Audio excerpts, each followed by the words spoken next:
বর্তমান বিশ্বে খাদ্যের যোগান ও অপুষ্টি থেকে উত্তরণে অন্যতম গুরুত্বপূর্ণ ভূমিকা পালন করছে মাছ।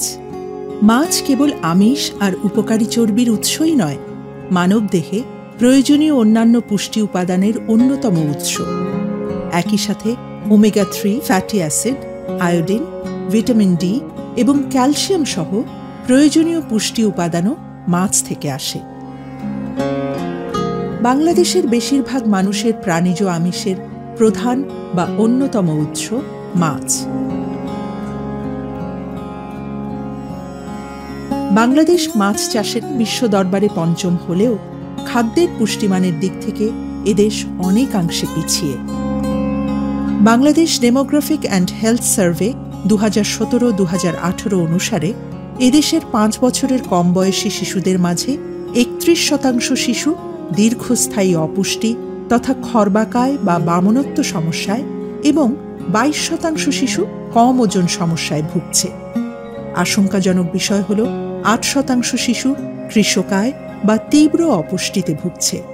একই সাথে লক্ষণীয় যে গর্ভধারণে সক্ষম 15 থেকে 49 বছর বয়সী নারীদের মাঝে প্রায় 40% নারী রক্ত স্বল্পতায় ভুগছে। গবেষণা বলছে প্রাকৃতিক মাছের উৎপাদন বাড়ানো গেলে এ সকল অপুষ্টিজনিত সমস্যা থেকে উত্তরণ সম্ভব।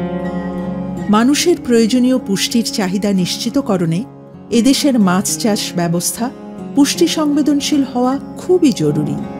গ্রামাঞ্চলে আধুনিক মাছ চাষের ক্ষেত্রে দেশীয় ছোট মাছকে খুব বেশি গুরুত্ব দেওয়া হয় না, কিন্তু এই দেশীয় ছোট মাছই হতে পারে অনুপুষ্টির মূল উৎস।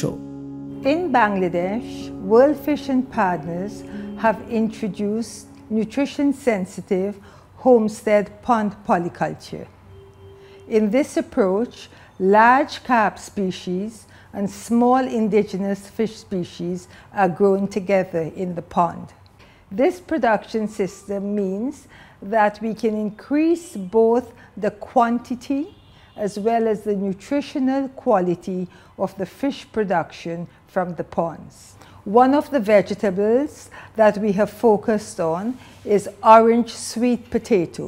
By having this multidisciplinary approach to nutrition-sensitive food production systems and diets, we hope to improve the nutrition and health of women and children in Bangladesh.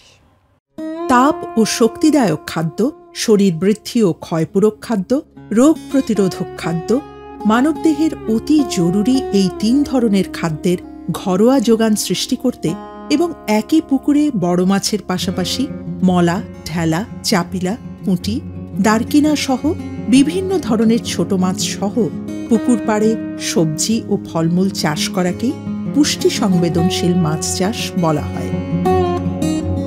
উল্লেখ্য, পুকুরে ছোট মাছ চাষে বড় মাছের উৎপাদনে কোনো প্রভাব পড়ে না এবং অতিরিক্ত কোনো খাবার বা যত্নেরও প্রয়োজন হয় না।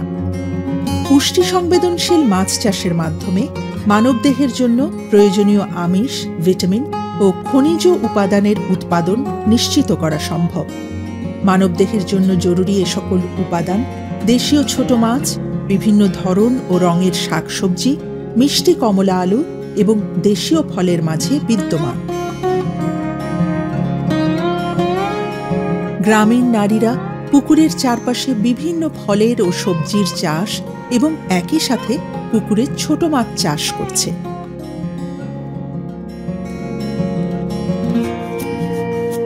নারীরা পুকুর বা ডোবায় ছোট মাছ ধরার জন্য বিশেষ জাল ব্যবহার করে, যা গিলনেট নামে পরিচিত। গিলনেট তৈরি করা এবং ব্যবহার করার ফলে নারীরা মাছ ধরে পরিবারের প্রতিদিনের খাবারের পুষ্টি ও বৈচিত্র্য নিশ্চিত করে। একসময় এটি পুরুষের কাজ বলে বিবেচিত হলেও বর্তমানে নারীরা পুষ্টি সংবেদনশীল পুকুরে মাছ চাষ করে খাদ্যে পুষ্টিমান বৃদ্ধির পাশাপাশি হয়ে উঠেছে স্বাবলম্বী। একই সাথে পুষ্টি সংবেদনশীল পুকুর তৈরি ও যত্নায়নে বাড়ির নারীরাই বেশি ভূমিকা রাখছেন, ফলে সংসারে নারীদের গুরুত্ব বৃদ্ধি পাচ্ছে এবং নারী ক্ষমতায়নের সুযোগ সৃষ্টি হচ্ছে।